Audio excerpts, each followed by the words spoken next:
Welcome to the last session of the 21 Indispensable Qualities of a Leader. And Dr. Joanna Reed Adams is finishing up today and helping us have a strong finish. We're looking forward to it. I've heard so many people say that it has been a wonderful series, that they've enjoyed it. And I have to say the same. I've really enjoyed being with you all. I've enjoyed all of the speakers and the presentations. But it's just so nice and refreshing to be able to join every week. So Dr. Adams is the University of Missouri Extension State Specialist in Community and Leadership Development. She is an Extension Associate Professor in Rural Sociology with the College of Agriculture, Food, and Natural Resources Division of Applied Sciences. She has a Bachelor's of Science in Political Science, a Master's in Public Administration, and a PhD in Educational Leadership and Policy Analysis from the University of Missouri-Columbia, and her primary research is in the field of leadership development. Welcome, Joanna, and we're all looking forward to this session this morning. Great. I'm glad to be here. I want to start out by congratulating those of you on the call for sticking it out for all the sessions, or at least most of the sessions. We'll say 100%, and pat yourself on the back for signing in for this last one, which is on vision. And John Maxwell said that all good leaders must have their vision figured out. So we have a poll, kind of a fun poll to start with for you to take. So Amy's going to pull it up. So what, because we're going to, if you remember in this chapter, he talks quite a bit about Walt Disney and his brother Roy. So what is your favorite Walt Disney movie? I'm not sure how David set this up, but I think you could probably just vote for one.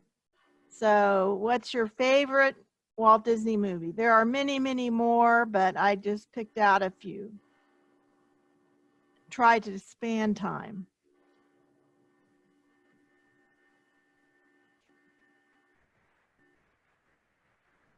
And when you think the poll has, we have almost, we have nearly 80%. Okay. There we go. We're at 85%. All right.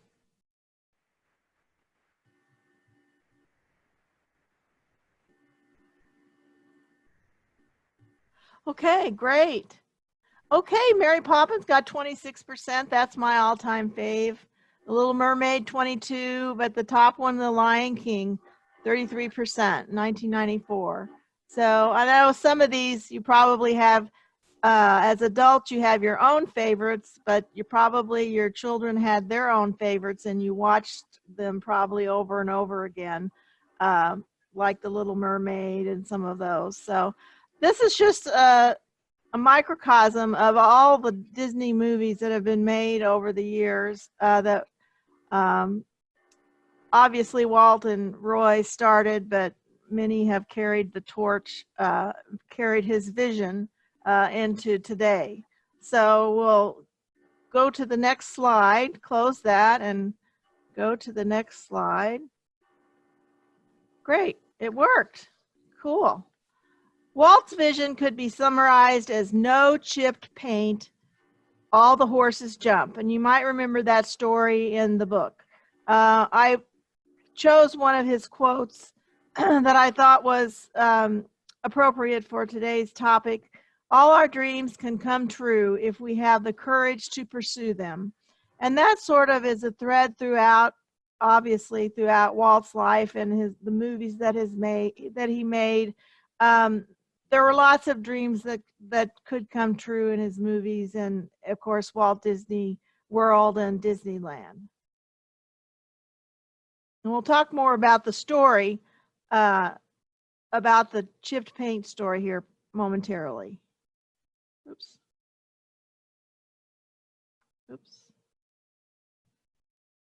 There we go. So Walt Disney and his brother Roy are posing here with Mickey Mouse and his Oscar that he won.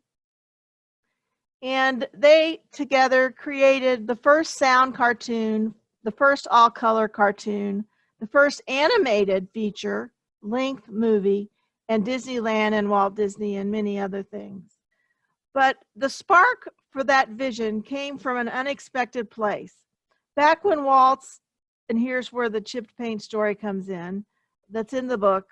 Back when Walt's two daughters were young, he used to take them to an amusement park every Saturday in the Los Angeles area. I happened to be on Saturday mornings. And his girls loved it, and he did too.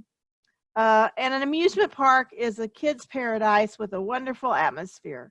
The smell of popcorn and cotton candy that we all remember, the gaudy colors of signs advertising rides, and the sound of kids screaming as the roller coaster plummets over a hill. Walt was especially captivated by the carousel. As he approached it, he saw a blur of bright images racing around to the tune of energetic calliope music. And we all remember that music from carousels. But when he got closer and the carousel stopped, he could see that his eye had been fooled.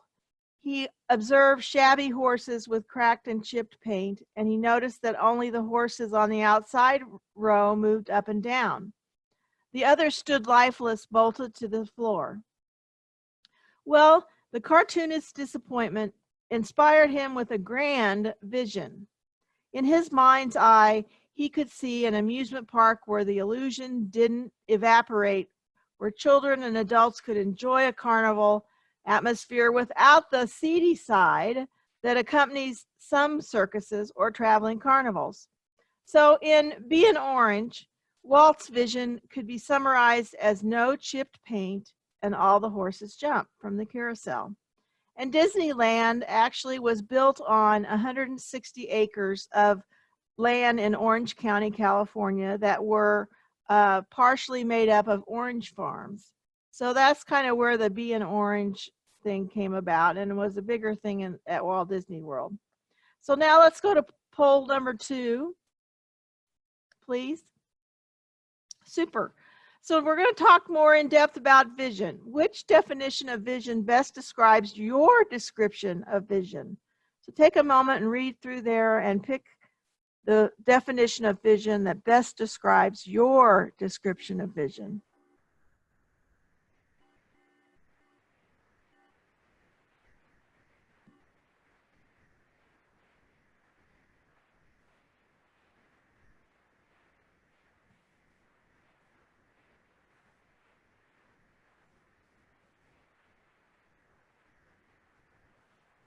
There's no wrong answer.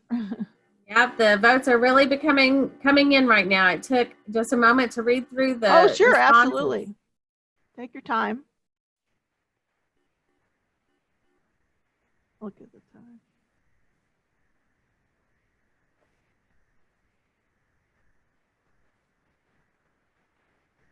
Almost at 80%. There we go. Okay, let's look at the results. Okay, a strong 43% chose a vision that helps you pursue dreams and achieve goals, an idea of the future, a strong wish. Very good. That's just one of the definitions I found in my research for today's presentation. There's lots of definitions of vision out there, but that one seems to be the most popular, with the ability to think about or plan the future with imagination or wisdom as coming in with 29%. And a vision that is clear will open your mind to the endless possibilities of the future. So very good. Some like minds. Okay.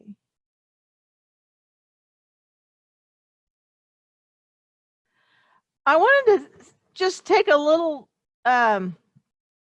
side trip, just briefly, to talk about the Harvard Business Review's article called Women and the Vision Thing. John Maxwell, in this book, talks, all of his examples are men, which is great. There are lots of great men leaders, but male leaders. But wanted to give a little attention to women as leaders, and I found this cool article that talked about women leaders and vision specifically.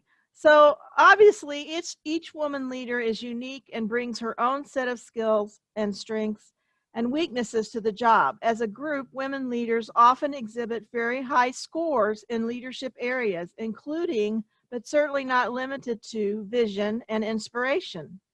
And when based on the perception of peers, there will be expected variations and evaluation of leadership and entrepreneurship capabilities. Certainly, this is an area women leaders can improve, but in perception and reality, as casting vision is among the most difficult leadership attributes. So I thought that was interesting, that casting a vision for us, women and men, is the most difficult leadership attribute to obtain. So as a woman leader, if you happen to be that persuasion in the group, take it upon yourself to do some critical self-evaluation and investigate your visionary qualities. And if you are a man, you can do the same. Do you have a clear vision for your company or organization? Have you communicated that vision and the accompanying expectations to your employees, to your customers, to your clients? If your answer is no to those questions, take some time to sit down and put your vision on paper. The author found testing your vision on others is a good thing. Even negative reactions give you food for thought. Often your vision is right, but the presentation of it to others may have holes in it. Make sure you are communicating your vision with your core values intact. People really do know when you speak with authenticity. And there's that word, authenticity. So someone who is a visionary is an authentic person. And someone comes to mind that happens to be female that I admire as a leader is Madeleine Albright. And I just saw that her new book is on the New York bestseller list, New York Times bestseller list. It's called, excuse the word, but it's called Hell and Other Destinations is her new book. So I ordered it. I'm going to read it and see what it has to say. It's about her later life after she retired from public service. So moving right along. And we're going to talk a little bit about Marceline, I see in the comments here shortly. So fleshing it out, like Maxwell likes to do, vision is everything for a leader. It is utterly indispensable. So there's that, utterly indispensable as a vision. Why? Because vision leads the leader. It paints the target. It sparks and fuels the fire within and draws us forward. It is also the firelighter for others who follow that leader. Show me a leader without vision, and I'll show you someone who isn't going anywhere. At best, they are traveling in circles. To get a handle on vision and how it comes to be a part of a good leader's life, understand these things. The vision starts within. You can't buy, beg, or borrow vision. It has to come from the inside. For Disney, vision was never a problem.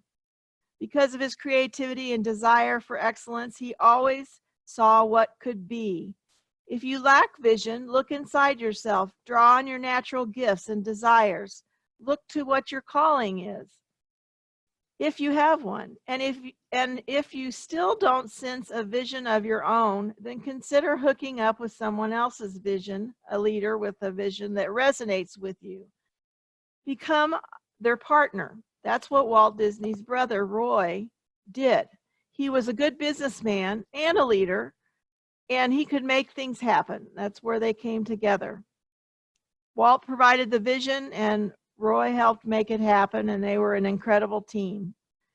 Number 2, vision draws on your history. Vision isn't some mystical quality that comes out of a vacuum, as some people seem to believe. It grows from a leader's past and the history of the people around them. That was the case for Disney. And here's where I want to mention Marceline, and Deb Powers mentions at the museum there, and it is worth going to sea. It's off of Highway 36 in northern Missouri. But Walt took a lot of his renderings and ideas and vision from his growing up in the Marceline area, and the tree of knowledge and all of that came from his life and history in Marceline.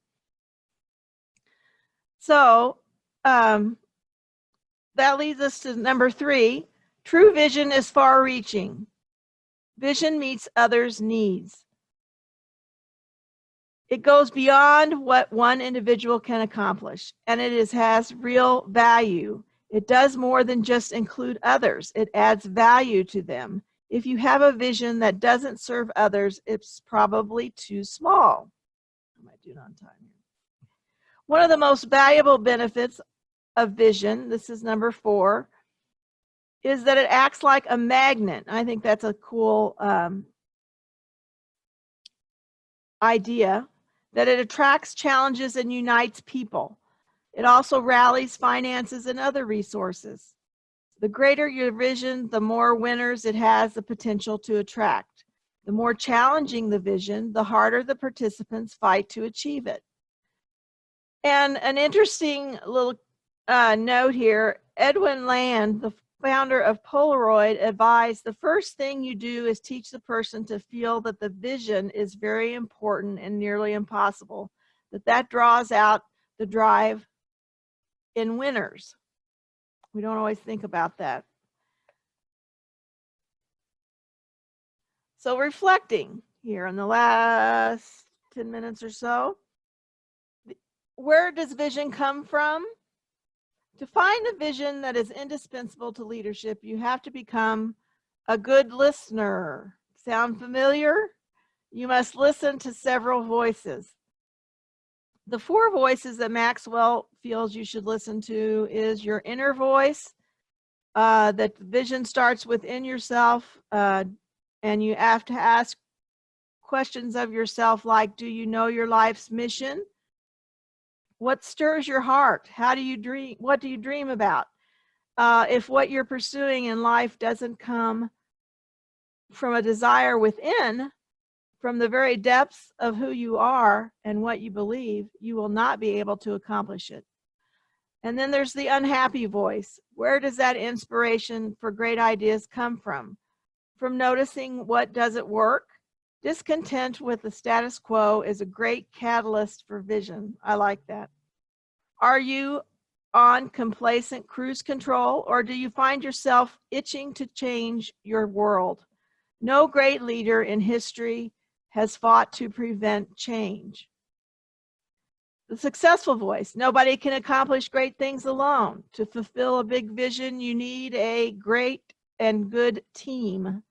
But you also need good advice from someone who is ahead of you in the leadership journey that can give you information, input, perhaps a mentor. And the higher voice. Although it's true that your vision must come from within, you shouldn't let it be confined by your limited capabilities. A truly valuable vision must have, for Maxwell, God in it. Only He knows your full capacities. Have you looked beyond yourself, even beyond your own lifetime, as you sought your vision? If not, you may be missing your true potential and life's best for you. Okay, finish up here.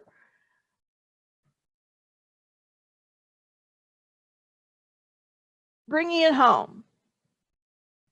To improve your vision, we have to measure ourselves. If you have previously thought about the vision for your life and articulated it, measure how well you are carrying it out. So that may require meditation and thought.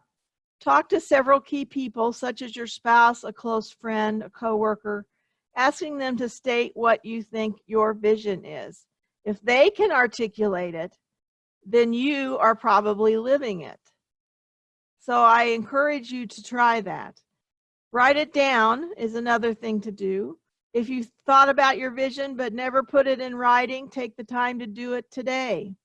Writing clarifies your thinking. So once you've written it down, evaluate whether it's worthy of your life's best, and then pursue it with all you've got. Do a good old gut check. If you haven't done a lot of work on your vision, spend the next several weeks or months thinking about it. And we may have that time, who knows? Consider what really impacts you at a gut level. So take some time and in the chat box, answer, what do you see that isn't but could be? So think about that and put what comes to your mind in the chat box. What do you see that isn't but could be? So what do you see in your life that isn't but could be? Give that some thought, and we'll give you a moment.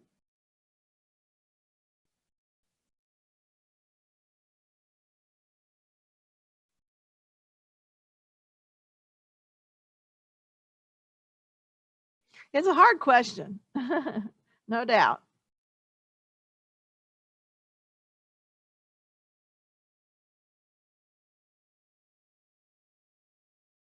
It could be what you would like to see change in the world around you. For instance, what you want the world to be, but it isn't at this time. It could be a dream that you have. Kindness, more understanding and perspective. That's great. Time to focus on vision.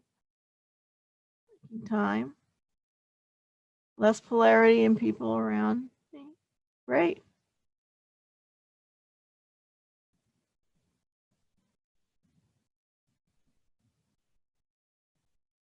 Environmental respect. More like the military community where we just came from, one standard of public behavior with respect for others, even though they are different individually in beliefs. Good one. Yes, making time to recognize and celebrate small successes.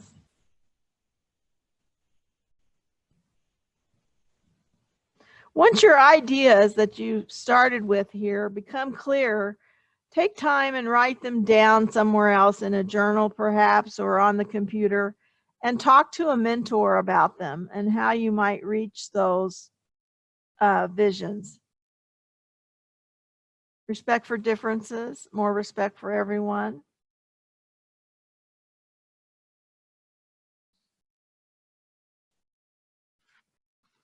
Anything else? Okay, Gerardo echoes Meredith's comment. That's good.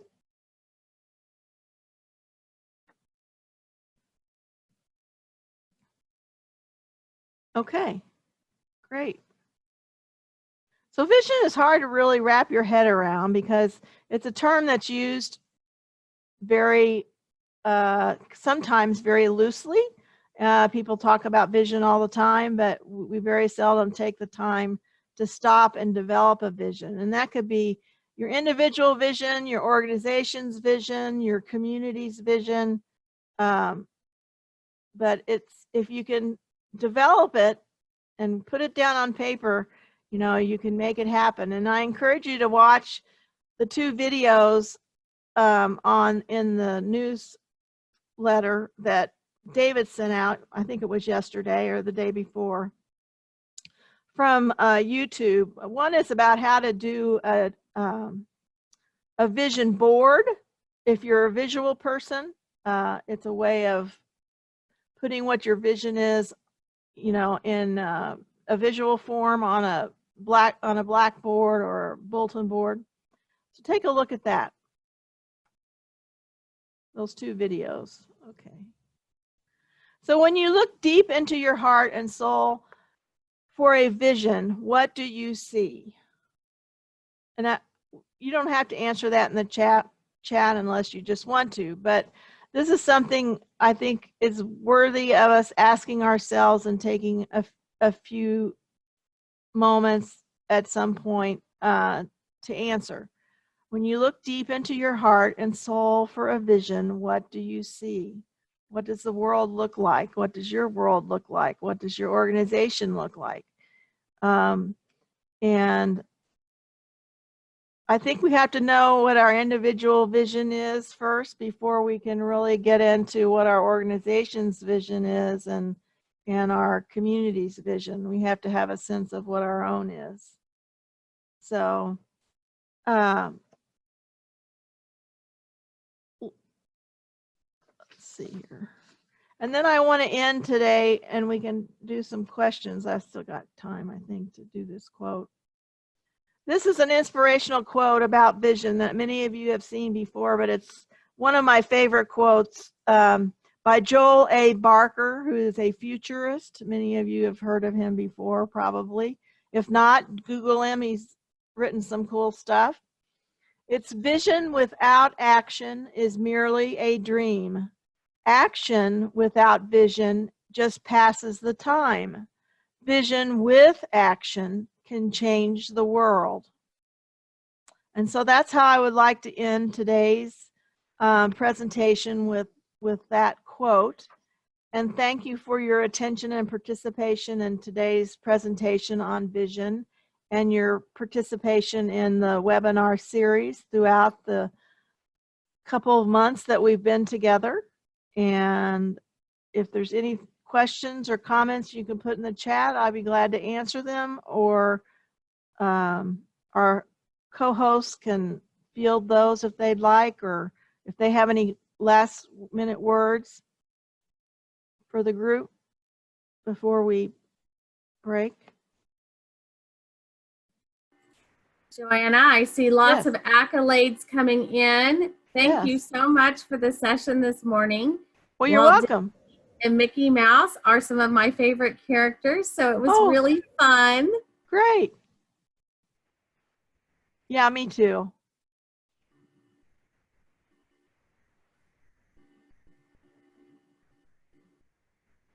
Okay. Okay, I don't see any questions coming in.